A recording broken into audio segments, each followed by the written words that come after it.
controlling, manipulative, abusive, but it's so romantic. Bill! How could you? Would you stop thinking about what everyone wants? We are so influenced by the media we consume, what relationships should look like, what a healthy relationship is, what a normal relationship is. Would the relationship actually work in real life? You've never seen it? I've never seen the animated That's movie. horrible, Kian.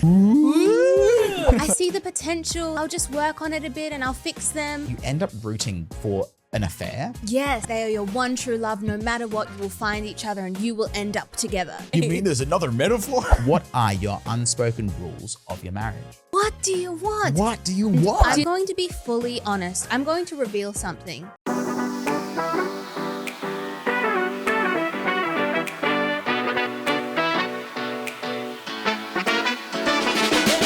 Hello and welcome back to That Married Couple Podcast. I'm Nava. And I'm Kian, and today we're going to be reacting to your favorite on-screen couples as we explore the love stories that shape the way that we all see relationships, for better and for worse. And for worse. So how we organize this episode is we asked you to tell us your favorite on-screen couples from TV shows and movies, and we have chosen 3 that we will be reacting to and unpacking today. We're also going to be answering a question sent in by you about our unspoken rules in our marriage. Ooh. And as we dive into today's episode, we want you to think of us as your married besties, talking love, life, and learning as we figure it all out together. Yes, and this is your reminder before we jump in to leave us a 5-star review on Spotify, like the video on YouTube, and subscribe if you haven't yet. And also just share this with a friend. That's your homework for today. Share it with one person or 2 people or even 10 people that you think could benefit. Who has 10 friends? From the episode. I have so many friends. I have 9.5. So, 9.5. I'm very glad. We're on and off basis. Right, fair enough. And as we always say, this podcast can't exist without you. So please send in your questions, tips, and experiences and let us know what you want to hear on the podcast. You can send us a cheeky DM, you can leave a comment, or you can click the link in our bio for an anonymous question form. Lovely. So let's get into the episode today. And as always, we are starting with a game. Nava, what's the name of today's game? The game is called Rom-Com Roulette. Ooh. So basically how it works is we have both written iconic movie lines. We've chosen iconic movie lines. And we've written them. We didn't write them. Maybe one day. Who knows? But we then have to guess what movie that comes from. So romantic lines between couples or iconic things. And if you guys can guess the answer before us, put it in the comments. Let's see if you're smarter than us. Yes. Shall I go first to kick us off? Kick us off, Kian. All right. It's like catching lightning. The chances of finding someone like you. Dramatic reading of Can I Have This Dance? Yes. From High School Musical 3. Correct. I wanted to try and make it a little bit more difficult. So, yeah, I was like, it's like catching lightning. What are you talking about? Anyway, that was good. Nice. Love the High School Musical. Okay, we're starting in a similar-ish vein to yours. And it is, you are like a brother to me. A hot, sexy brother in a dress. Wow, making it really easy for me. That is obviously Pink Panther. Very good. Nava's favorite movie. If you guys haven't watched it by now, come on, that's your second piece of homework. That's your extra second credit. piece of homework. Share this with some friends, and then if you do that, extra credit, watch Pink Panther. Yeah, very good. All right, my next one. I've got a whole list here. I'm trying to figure out the best one to go because with. I didn't know whether we'd come up with the same one. So let's see what you come up with. All right, this one is I love you. What? And then there's a response. Oh, I wrote this one too, I think. What do you think the response is? The response is, I know. Yes, correct. Yeah. And what is it from? It's from Star Wars. What's the name? I didn't write it down. I just wrote Star Wars. Take a stab in the dark. It's Return of the Jedi. One before it. I don't know. Princess Leia says it to Han Solo. Yeah. And he says, I know. So that's surely good enough. It's from Star Wars, The Empire Strikes Back. The Empire Strikes Back. Or just Empire Strike. Or just Empire, depending on how much of a nerd you are. Okay. Okay, your turn. Nice. All right. This is a bit harder. I'm just a girl standing in front of a boy asking him to love her. So that's from Notting Hill. Oh, you wrote that one too? Because I have that one here. No. I was gonna say to you, like, because I didn't think you'd get it. I was like, we went there recently. Yes, that's what I planned on saying. We're just that to too you. aligned. Yes, that's Notting Hill. A bit of a so that's back to back that we've got. Let's see if you.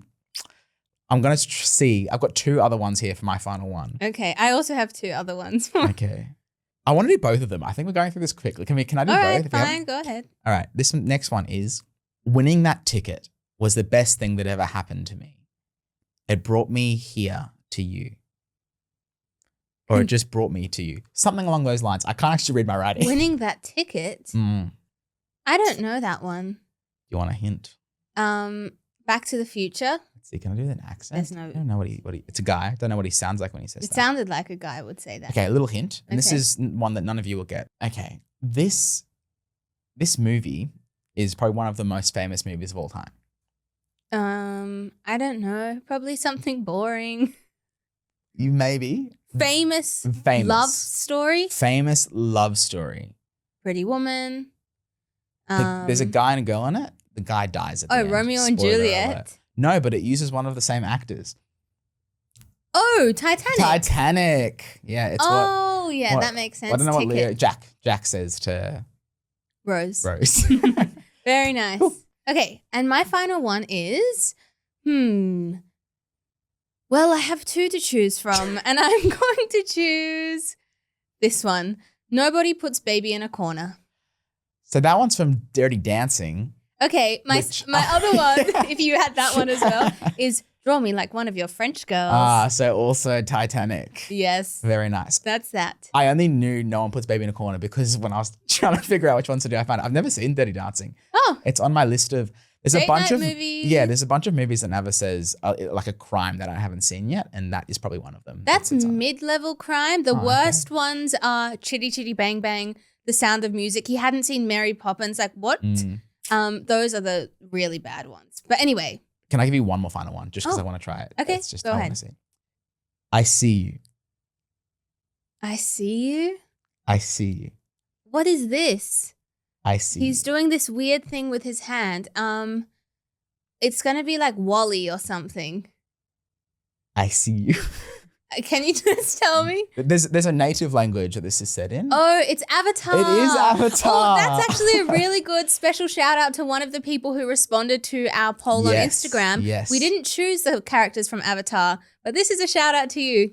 You know who you are. So with that, and speaking about the poll on Instagram, what that poll was essentially we asked you, what are some of your favorite on-screen romances? Mhm. And based on that, today we're going to be reacting to some of them. And these were the ones that we ended up picking. Yes, so we have chosen Beauty and the Beast, the Mhm. cartoon OG version. We have chosen, our next one is The Notebook.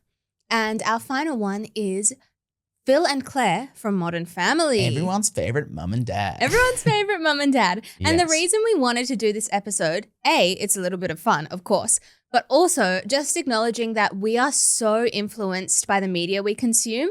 And of course, we know when we're watching things, they're dramatic and they're meant to draw us in as an audience. But things can still subtly seep in Yeah. and affect our perception of what relationships should look like, what a healthy relationship is, what a normal relationship is. So I feel like this is just a nice little excuse to A, watch some fun movies, but also to unpack what these forces are that are in our media that are affecting us and whether or not they're so healthy. And this was like a really fun thing for us to do in general. And there were so many sent in by all of you. We had to pick 3, which was really tough. We're really keen to do more of these. So if there are other couples that you are like, I want to hear you guys talk about this or talk about that, please send them in. Because I think we're keen at some point in the future, we might be able to do a part 2 or maybe even a part 3 What? of this, if you like it. If you like it, let us know. And just a quick legal note that portions of the video and audio are used under the fair dealing provisions of the Copyright Act 1968 Commonwealth for the purpose of criticism and review. All rights remain with their respective copyright owners. Putting that Juris Doctor to Very use. legal genius. And so to frame up how we're going to discuss these, we're going to ask 4 key questions about each of the couples. And they are why we think people love these couples. What the relationship teaches people about love, for better or for worse. Would the relationship actually work in real life? and one takeaway or lesson that we can actually apply from these couples. Yes. So with that being said, shall we jump into our very first on-screen romance, Nava? Yes, let's watch some Beauty and the Beast. It's time to watch Beauty and the Beast. I thought I told you to come down to dinner. I'm not hungry. You'll come out or I'll break down the door. This thing's very healthy. I could be wrong, but that may not be the best way to win the girl's affection. It'd be nice to have someone like this. Attempt to be a gentleman, In a house, but like she a is living being candle. so difficult. Like giving advice, you know. Gently. Will you come down to dinner? No. Suave, genteel. It would give me great pleasure if you would join me for dinner. We say please. Please. No, thank you. You can't stay in there forever. Yes, I can. Fine. Then go ahead and starve. If she doesn't eat with me, then she doesn't eat at all. There's something sweet and almost kind, but The he big was mean and he was 180. coarse and unrefined. I'm guessing this and is now after, he's right? dear. Way after, way So after. This is later in the movie. Yeah. I wonder why I didn't see it there before. I always thought she always wore yellow. She only wears yellow in the final iconic dance Oh. scene. She wears blue and white in the beginning. For those listening, there's a bird now in his hand, and she is staring at him lovingly. She glanced this way, And he's I thought I singing saw without her. actually opening his mouth. and so when we it's touched, she like didn't internal shudder thoughts. at my paw. No, it can't be. I'll just ignore. But then she's never looked at me that way before. What does that mean? New and a bit alarming. Who'd have ever thought that this could be? This is my favorite melody in this movie. True that he's no Prince Charming, but there's something in him that I He just got hit in the face with a snowball. You're Or listening? she hit him in the face with a snowball. Okay. All right. That is our first clip, Yes. Beauty and the Beast. And now, obviously, we're looking at more than just that clip itself, but that hopefully sets the scene for any of you who, for some reason, haven't seen Beauty and the Beast. Literally, me, I've never actually You've seen never seen it? I've never seen the animated That's movie. horrible, Kian. It Yeah. was my favorite Disney movie growing up. I've seen the live action remake. No, which- oh with, my what's her name? goodness. Emma Watson. I've seen that. That's horrible. I think this is one of the ones that I'll say is on the list of things that I haven't seen. How are you going to talk about it? You haven't seen I it. know enough. I watched like a few synopses of the whole kind of story, but I'm keen Okay. because this is Nava's, like you said, I think it's your favorite. Is it your favorite Disney movie, point blank period? Yeah, And your favorite Disney princess? yeah. I think I'm dressed like your favorite Disney prince today, if you couldn't tell. Oh, Prince 'Cause, Eric. Yeah, Nava's favorite prince is Prince Eric. I'm going to check up a photo of him right here. Wow, so similar. But Nava, given this is your favorite Disney movie, what are your thoughts to kick us off? Why do you think people love this couple? Well, I don't know. This couple is interesting because it has that shift, and you can see these two people completely hate each other at the beginning and then fall in love. And I think actually that's a trope that people do enjoy watching on screen quite a lot. Yeah. But this, I guess, takes it to the extreme of he literally captures her dad, throws him in prison, takes her instead, then starves her, as we saw in that first clip, and is just awful to her for ages. Yeah. And then she's like, oh, maybe he's actually nice. And then she helps him and he becomes nice and they all live happily ever after. Well, But I have a bit theory wild. on this as well, because it's like, from my understanding as well, it's the furniture and stuff that have all been cursed along with the prince. That's right, That yeah. are like, you should give him a go. Like maybe he's kind of like haughty. So she's being manipulated. She's being manipulated because they don't want to be furniture anymore. So Yeah. like, I don't know if they actually think it's the right thing. They're just like, please, we don't want to be furniture anymore. True. So, but in general, why do people love it? You said there's this kind of enemies to lovers kind of trope, Yes, which I is think very, so. common. Is there anything else about their like relationship that you think people love, or is that sort of the main thing that we see in it?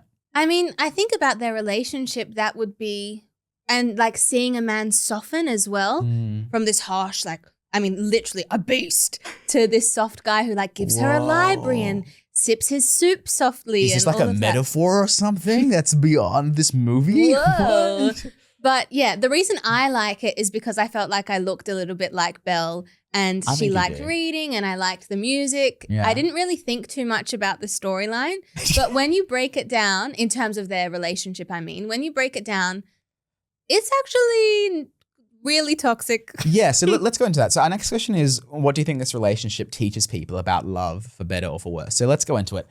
Obviously toxic from the idea of like controlling, manipulative, abusive, from what I can tell. There's like, He you saw literally it was just yelling screaming at and her, screaming, obviously imprisoning. I think this is like the best example of probably the most famous example of Stockholm syndrome. Yeah. That's like presented to kids is like, but it's so romantic. But like, no, she's literally a captive that ends up falling in love. Yeah, really interesting subtext behind all that. Questionable. Questionable. Yeah. So what do you think it's teaching people?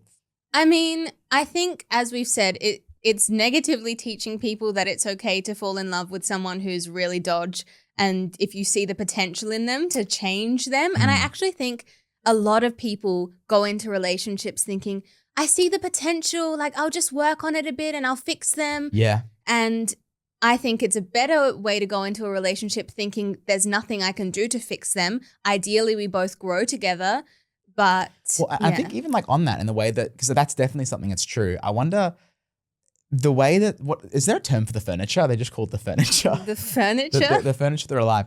So they kind of make it her duty to fix him, do they not? Like it's a bit like the pressure gets put onto her beyond just general, like I can fix him. It's kind of like, no, this is your like job to fix him and you can lift him from this like horrible curse. Is that sort of the way that it's presented? Yeah, I don't think they tell her. I haven't seen this movie for a while. Another date night, let's watch this movie. But yeah, they do definitely, at least subtly, need to put it on her, because in order to break the curse, he needs to fall in love and be loved by someone as well. So that's definitely part of it. And obviously, I think it's easy to look at Beauty and the Beast now and see like a lot of the negative things. I do think there are some potential positives that we can grab from it. I think to a lesser extent, obviously, and with the caveat of all the things we said about it being maybe a horrible example in some instances, the idea of this growth in a relationship, or if you take the metaphor not so literally and you see it as like maybe your partner has smaller faults that aren't so toxic or horrible, and being with them to sort of help them to become the best versions of themselves, I think there's a bit of credence in that. But obviously, to the extent, is there anything else that sort of stands out to you as something that is a good thing that we can see in that relationship? I think the biggest thing is just that The sometimes Beast himself, he's massive. No, but I think that sometimes a relationship can bring out the best in you. And when you feel safe and loved by someone, you then, I guess you feel safe to show who you really are and show those softer elements of yourself, especially, I guess, from a male perspective. I don't know if Belle really goes through that much change in terms of her own characteristics as such in the movie. But yeah, this, I guess, softness that comes from loving someone is something really sweet. And I guess that's why people love the movie.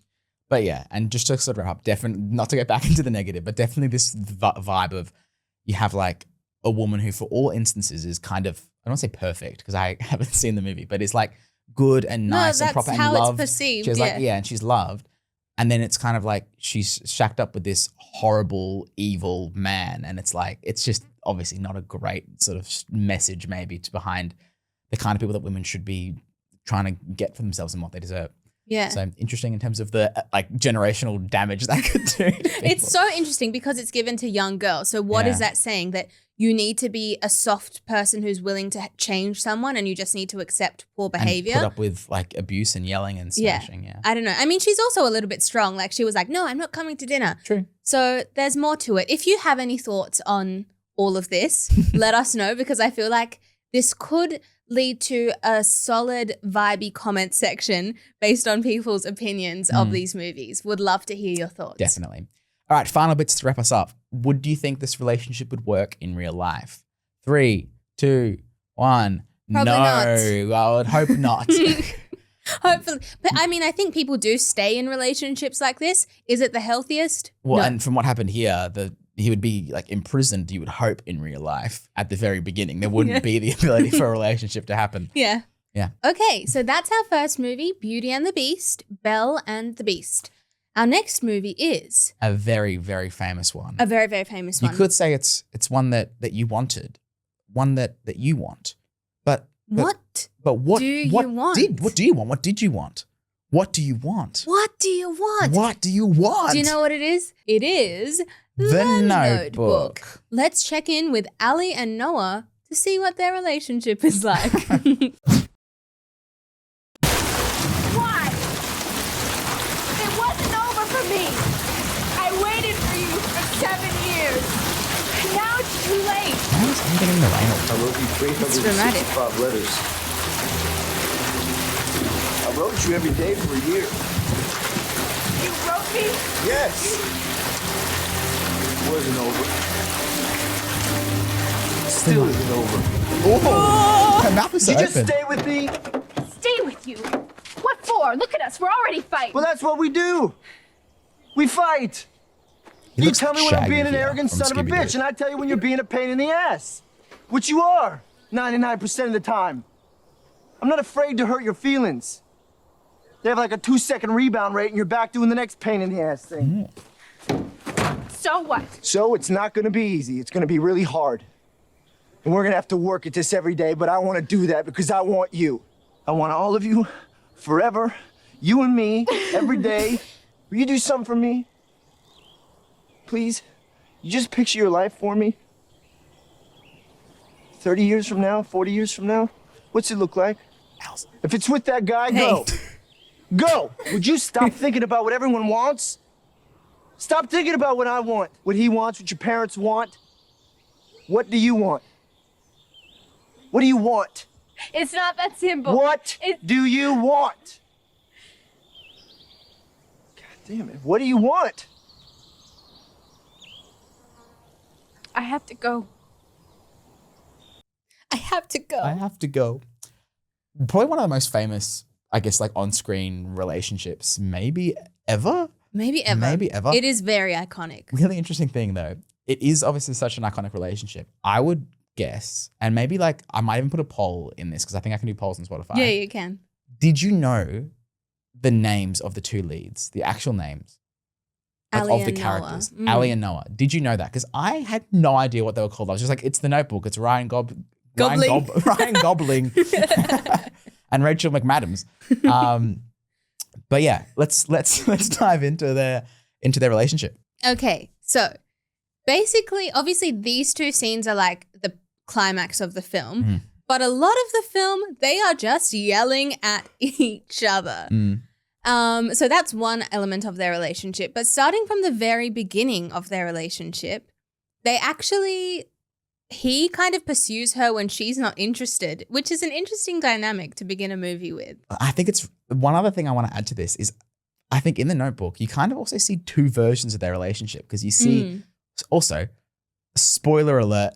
This is a major spoiler if you have not seen it. In case you haven't seen it.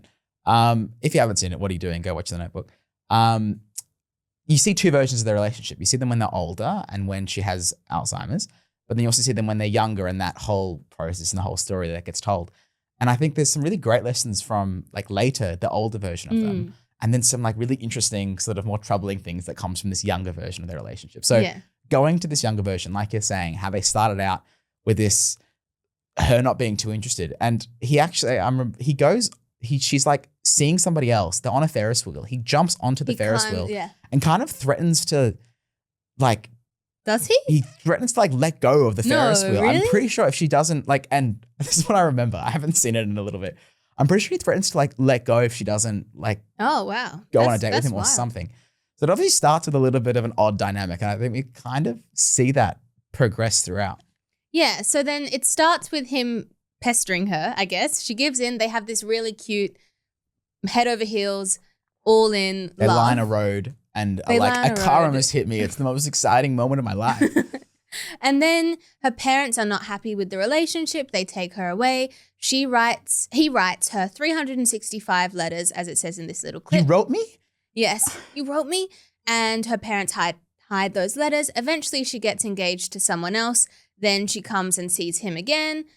This whole thing happens. She cheats on her fiance with him. And then he's like, what do you want?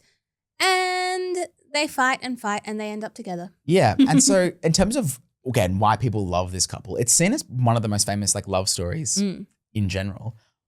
What do you think people love about this? Why do people love this couple when talking about it? There's so much like controversy, I guess you could say, with the way they actually get to know each other. I mean, I think it's passion with this one. And it's the fact that like they are your soulmate, they are your one true love. No matter what, you will find each other and you will end up together. Because even though they were separated, they came back again. She was engaged, but they came back again. And like, if they're the one, it will work. I don't know. How about you? What do you think? I think it's that. And to the point of the two relationships we see, I also think the end, again, major spoilers, but the end part as well of them being together, him being with her through this Alzheimer's and being like a real supporter of her. And like, I think it's a bit where our kids are like, just like, it's too hard for us to see you like this. Just come home. Like we can look after her or something. And he goes like, no, she's my, it's like, she's my person or something. Like she's my, like he says something, she's my darling or something like that. And it's like, I need to stay with her. I need to be with her. And it's a really like, I think it's something that's quite meaningful to a lot of people to see that. Enduring love, particularly when things get hard. Also, then there's the way that the movie ends. Oh, the ideal Major way. spoiler, but yes. Nava's favorite thing is the fact that they die together in bed, holding hands, murder-suicide, and ideal. Not murder-suicide, but jury's they just still lie. out. So I they're mean, both old. She has Alzheimer's. She just lies in bed and he lies next to her and they both die. Ideal. Chuck in the comments whether Honestly, you think this was ideal. natural causes or whether I think the jury's out. But this all comes into this idea, I think, of what people see as like, wow, like this is love. I think I see it. This is love, to your point. It's passion, and it's enduring passion that stays throughout their entire life. Yeah. So then in terms of what we can learn from this relationship, I think that idea of sticking together, and he says this, like, it's a really iconic line that he says as well. It's going to be really hard. We're going to have to work at it, but I want to do it with you. I'm paraphrasing here. But that's, I think, a major part of love. Like, even if it's challenging at times, which naturally every relationship will be, you stick it out together because they are your person and you love them. Yeah. And so even when she literally can't remember her kids, she can't remember him, he reads her the story of their love in a notebook. Wait. Wait. You mean there's another metaphor? And that's how he's still there for her right to the end. So I do think this movie has some really nice things we can get from it as well. But what else is it kind of perpetuating about there's love? a lot of things. One of the things that sticks out to me about the story that I think, and I'm keen to go into other examples of this, which is why I want to do more parts on this because I think it's really cool. But to the point that you see a lot of the times in film, you end up rooting for an affair. Yes. And so often it positions you in certain ways to go, and it's just obviously like by like the writing and the way they show things, that it's like, yes, they cheated on their spouses. And we're like, and obviously like objectively, if you hear that about anyone, you're like, well, that's the wrong thing to do. But in film, a lot of the time it's presented as this, it's romantic, or to your point, it's like, no, because they were the right person. But when I was getting ready for this, I realized that they're both in relationships when they hook up again, like for that second time. He has a girlfriend and she's got a fiance. And then even his girlfriend is like really chill about it. And she's like, yeah, like, I'm glad that you found her because I know that you were kind of obsessed with her. I was like, not sure if that's kind of like the best vibe to be sending and the best message to be sending, obviously, about relationships. I do want to say, and kind of caveat, obviously we are psychoanalyzing the nature of these relationships. I don't want to sit here and be like, every single relationship has to be like X, Y, and Z in film and blah, blah, blah. Obviously these are made for entertainment, which is why we like them. But it's really interesting, to the point of the episode, seeing all these sort of unconscious things we don't maybe realize that we're seeing in these relationships that we root for so strongly. I know. And I mean, with this rooting for cheating thing, I think it comes down to the idea of like, they are your soulmate. So if it's your soulmate, whatever else you do to anyone else doesn't matter. If you're an awful person to anyone else, who cares, because they are your soulmate. And I think that's dangerous for multiple reasons. One, it then condones really bad behavior like cheating, but also it makes you think that there is just one person out there for you. And if you don't find them, horrible life, sucks to suck. So to wrap it up on the Notebook, to close the book on the Notebook, would this relationship work in real life? I feel like, I mean, if we see the angry version of them that like fights and breaks up and cheats on people, they probably would have a relationship that burns itself out eventually. Yeah, that's a really good point. But the fact that I guess at the very least he is willing to stick it out and make it work, that's a good sign. But she always runs away. I feel like I'm not 100% sure if that would work in real life. I think it's real. I think it would be like a very slim chance that, based on what we saw, how they got together and everything, that would work. But I guess to your point, if there's like enough perseverance and if they're willing to stick it out, maybe. So we can learn a lot from this movie. We can learn that it's important to stick it out and be there no matter what. And also we can learn that maybe even though in film and TV, it's really entertaining to see passionate relationships where they fight and they break up and they make up and they cheat on people, it's maybe not the best. Yeah. And I think that's clear. But it's easy to get dragged into it, especially when you're consuming a lot of media, that you just assume that's reality, even subconsciously. Yeah, I think that's been something that's been so great for us to learn through this process as well. It's just how much of that there actually is. Okay. Shall we go to everyone's favorite segment? It's question time with Nava and Kian. Yeah.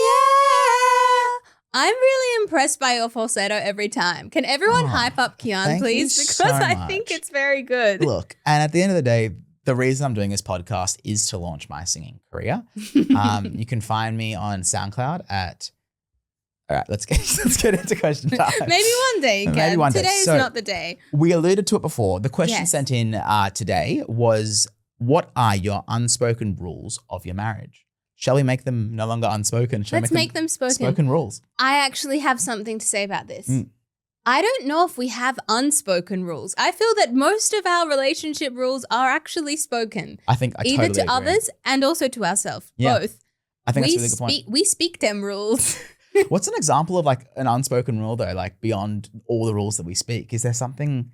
I think people just don't speak them often. Like they just happen. Like you open the door for me or something is like, yeah. Whereas we are hyper Vigilant. intentional with everything. So Yeah. most of the things we speak them. True. But let's go through our spoken/unspoken rules Yes. regardless. Well, I think, and the benefit of us speaking to them so often is that a lot of them are probably said on the podcast. So I guess we can kind of summarize them all now. Some of the few that stand out to me, like straight off the bat, this idea of a united front. And I think like in terms of our marriage in general, and like a core thing that sits in our marriage is not speaking poorly about the other person in front of other people. And not that there's anything to speak poorly about the other person, of course. And in general, like presenting that united front. And I think that's something that also is in our marriage now, but also goes through to when we have kids, for example, as well, and holding that united front with kids, which is something that we might discuss with the other couple that we're going to look at after question time. Ooh, maybe we will. Yes. So never speaking badly about each other in front of others is a big unspoken rule in our A relationship. spoken, unspoken rule. Unspoken rule. Yeah. Another one is that this one's a very obvious one. We've spoken about it heaps and heaps. Weekly date night. Yes. And I'm going to be fully honest. I'm going to reveal something, a deep, dark secret. We have been a little bit lax with our date nights. We have lately. been a little bit lax with our date nights, but guess what? Even with, again, this whole thing of spoken rules, we actually spoke about it literally yesterday. We're like, we've been so busy. We need to be better with our date nights and make sure that we're doing things. And something for us, we both love activities. And we've been going on date nights where we just will like get takeaway or like go out to dinner Watch a because we movie have at no home. food. Yeah. But last night we went on an actual date night where we did an activity. It was lots of fun and we really want to get back on the weekly activity date night train. So that's a spoken rule of our marriage. Yes. I think another one that I think we do quite well is this idea of yes and you speak about that quite a lot as well, that we're constantly, I think, building each other up. And I think that idea of yes and as well doesn't mean that we don't at times like oppose the other person and challenge them is probably a better term. But that idea that we are trying to build on, like particularly if someone's coming at something with excitement, how can we build that in a way that isn't just like, no, you're wrong or no, that's bad. But like, yes, that's a really good idea. And maybe we could do it like this or that. Yeah. I think it's a big part of our relationship. And I think the whole bird theory thing is a good example. And we've actually started using that in our daily vernacular where we'll be like, that was a bird theory thing. Did you quite do it? And we'll be like, oh yeah, cool. You know? Yeah. So yes and is definitely one. Another thing that we do is we make sure that we give each other a little kiss before we go to sleep. And I'm pretty sure this is from the Gottmans. They say if you do a 6-second kiss, it really builds that love and intimacy. So we used to like actually have a 6-second kiss. Yeah. Again, getting a little bit lax when you're tired and you're busy. Things can't get lax. And it's something that we also are very conscious of. And that's why it's useful that these things are spoken and that we always speak about it because we have the language to bring it up and be like, oh yeah, 6-second kiss, not just any kiss. Well, and to that point of like unspoken rules in general, I think it stops unspoken things festering in the sense of it's like you have an unspoken rule that's being broken, but because it's an unspoken rule, you don't have the dialogue to actually tell someone that you're upset by the fact that, say, date nights aren't happening as often, or that you're not kissing for 6 seconds enough every day. But yeah, that's one. Is there a final one? Because I guess there's... We have heaps and We have heaps. heaps and heaps and heaps, but I'm wondering, like, is there, to wrap us up maybe, is there a final rule that out of all the ones that we have that you think is the best one to call out? That's so tough, Kian. I think you better tell us. I'm going to throw that question back at you. Wow, yes. And I think maybe we should both give a final one. Okay, go for it then. I'm going to say, Blanket? yeah, that's a great one, actually. One of our unspoken rules is that Nava always gets the blanket, regardless of the situation. And Nava allows this to happen by having a very special technique where she will grab the blankets while she is sleeping, and all of them will be thrust between her, like she'll wrap them into her legs. And so it's kind of like a weird burrito sort of stage that she gets into, which then means that if I want any of the blankets to actually grab any, I have to sort of unfurl her, and she rolls around the bed. This is sounding like gymnastics It while is. I'm sleeping. I've watched, like, it's like a twirl that you do. Okay. And then it wakes you up and you always go like, That's one of our unspoken rules. And a lot of the time, I just am happy to let Nava have the blankets. Very nice. Your final unspoken rule. Oh, I was hoping I'd get away with not sharing one. My final unspoken rule is that sometimes we play good cop, bad cop. Mm-hmm. It depends on the situation. But say there's something that we want to say no to, let's say to Kian's family. Kian will always be the one that's a bad cop to his family. I'll always be the bad cop to my family. And that kind of helps the partner always being in the best light with each other's families. And we also use it when we're trying to get good deals. Yes. One of us will be like, oh, you know, I love this, but Kian, he's just not so keen. Like, is there anything you can do? And Kian does the same. I feel like actually usually I'm bad cop these days. I think it just depends on like, shifts. Yeah, and we speak, it's like whoever has the existing relationship with what's happening. So it's like, say if like I'm buying anything and I'm the one that has the relationship, it's like, oh, look, I really like it, but My you wife. know, my wife, she just doesn't like this, that, and the other. And it's not something that like is an actual criticism, because like we're aligned and like, no, this is we how both we're gonna agree say it. beforehand. Exactly. And then it's like, okay, who's good cop? I'm good cop, you're bad cop. Or the Yeah. other way, and we go. But anyway, those Cool. are some of our spoken rules. Yes. And Thank if- you for your question. Thanks for your question. If you have any more, please send them in. We always love to hear your questions. Amazing. Shall we go back to our reactions of Yes. amazing couples? So let's go into our final one. And this one's a little bit different. This is one that's actually from a TV show. Yes. So there's a lot of content that we could pull from for Claire and Phil Dunphy from Modern Family. Woo. Phil! How could you? What is happening? What did I do? Are you serious? You are? You don't know. We've had this conversation 100 times. How awkward he looks. I'm not doing this again. You tell me what you did. Was it? What? No, Phil. No. No, I'm going to get some air. Claire! No, don't follow me. He wasn't following. Happy Valentine's! Hi, honey. I'm sorry I'm late. We had a whole incident at the warehouse. A paint mixer blew up. Luckily, I had these overalls in my office. It's Valentine's You're mad, Day. aren't you? Mad? I mean, was this the best Valentine's Day we've ever had? No. Was it the worst? Yes. I gave you a great gift. I tried to surprise you at the office. You repaid the effort by making a reservation at a truck stop and dressing up like Tom Sawyer. But hey, maybe this happens to everyone, Claire. Romance fizzles.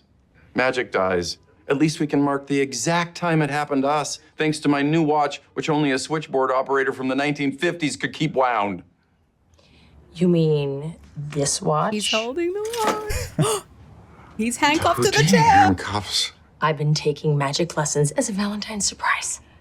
Wait a minute, the supposed hinge salesman at your office. The Great Majesto. Of course, I didn't recognize him without his floor-length robe covered in question marks. And we also really do have a reservation at that really nice place down the street, so we should probably get your check. Excuse me, can we get the check? But are you really dressed? So wonderful. Mwah. Come on, honey, we should get going. Wait, do you have the key? No, but you do. It's in his mouth. Is that even possible? No, I think it's a TV magic. Okay, so that's just a very short couple of clips from Phil and Claire, but obviously there's about 1 million seasons of Modern Family where their relationship is shown in more depth. But I'm going to ask you because, I mean, we've both watched Modern Family many times, both together and separately. But why do you think people love this couple? I think there's a lot of reasons. I think the main one that stands out is also the reason why Modern Family was so successful as a show. I think it's such a relatable dynamic that you see between the two of them. I think so much of what they experience and stories of everything are things that have happened to others and that people have seen. There's honestly a lot I could say. I also feel like they complement each other so well. And there's this real idea of like the goofiness of Phil with like the more like assertiveness of Claire and the way that they throughout multiple episodes, multiple seasons, complement and kind of lift each other up. And at times when, you know, like Phil has the ability to kind of lighten the mood, or the times where Phil's being off doing something wild and Claire's the one that actually gets stuff done. I think it's a great realistic, semi-realistic, let's say, depiction of what married life looks like. Yeah. What do you think? Is there something particularly you think people love about them? I mean, I think it's just that goofy relationship and that no matter what, they keep coming together. I think that's something people love, and also something I guess that we can learn from them, or something positive that this TV show shows, is that yes, they fight. Yes, sometimes they do silly things, but no matter what, they keep coming together and turning towards each other, accepting each other's influence, and loving each other for who they are. I think that's what's so sweet about this relationship. And I think on that point of like such a great lesson in general, because I'm actually thinking, I don't think there's a single episode where they end angry at each other. I think in every single episode where there is tension, I think there's always a moment where they come together in some way. I think it's also like, there's so many like things in it that people can just like learn about their general life, like as a whole, of like the way that like Phil will try and do something that he thinks Claire will like, and it's not at all what she wants, and like the way that she has to deal with that. Or, you know, Claire being the one that's so like diligent and like does so much of the actual stuff in their relationship, but like is, except for the example that we saw here. This is season 8 where it's like she finally gets it all right. Season 8. But like so often, like there's a consistent trend that she's just horrible at giving Phil gifts, and Phil's so thoughtful and she just never does the right thing. And like the forgiveness that you see and the growth that you see, and also like the family dynamic is obviously a huge thing here as well. Like the fact that you have such a united front, and you see in different like examples, times where like Phil steps up and he's like takes like hold with the kids, and like, and vice versa, obviously with Claire. So I think it's just a great family dynamic that you get to see. Yeah, it's very sweet. Is there anything, I guess, dodgy about this relationship, or anything slightly negative that we could unconsciously or subconsciously take from it? I think there is, in some regards. There's the Gloria thing with Phil and Gloria. He always like has a crush on Gloria. I think that's a bit dodge. Potentially. And there's maybe like a few little times where they might like speak badly of the other, maybe. But I think, again, in the long run, they consistently turn towards each other. I think personally, this is one of the best examples I think there is of like two married people in a like in an area that like obviously is entertaining and fun to see, but doesn't overinflate like tension. There isn't like there's fighting and there's yelling. No like affair. If they really wanted to be super entertaining, they could have had an affair in there in the multiple seasons, like every other show. Yeah. They could have done stuff like but that. Even like sometimes like the funny bits are like those sort of things, like Phil being put in a situation. There's like one, there are so many examples we could pull from the episode. There's one where there's this like neighbor who like lives down the road who's like, she's like young and like has just like, her husband's just been divorced or something. And like Phil keeps on ending up in really awkward situations with her where he's like alone with her and like there's always things that play on it because he's so staunchly like against it in those scenarios. So I think it's a really great example. And I think it's also nice that we do have media out there that shows that, okay, relationships aren't perfect, but when you have that commitment and when you have that deep love for each other, you make it work and you find that joy. And so I think it's a really nice show. I love all of the characters on this show so much. But I guess these guys are kind of the anchors of the like classic couple. Well, and I think even to the point, to compare it with The Notebook, let's say, which is like this idea of passion through like anger and frustration. I think it's no question that like Phil and Claire have a really like a passionate relationship and a passionate marriage. but it's shown through like the mundane experiences in life. It's like, to your point, the ways that they turn towards each other. It makes it clear how strongly they feel about each other. So I guess, are there any key lessons beyond sort of the things we said, turning towards each other? Is there anything else that we can really draw out from them? I mean, I think something beautiful about their relationship is like once they have committed to each other, they are committed. And they also, something I love is something that I feel like you do really well and we both strive to do in our relationship is being interested in the other's interests. Yes. So even though sometimes, well. sometimes Claire is like, oh my gosh, Phil's interests are stupid, which low-key they are. But okay. No, but like he makes a head scratcher 2000 or like he just does Sounds these amazing. silly things, you know.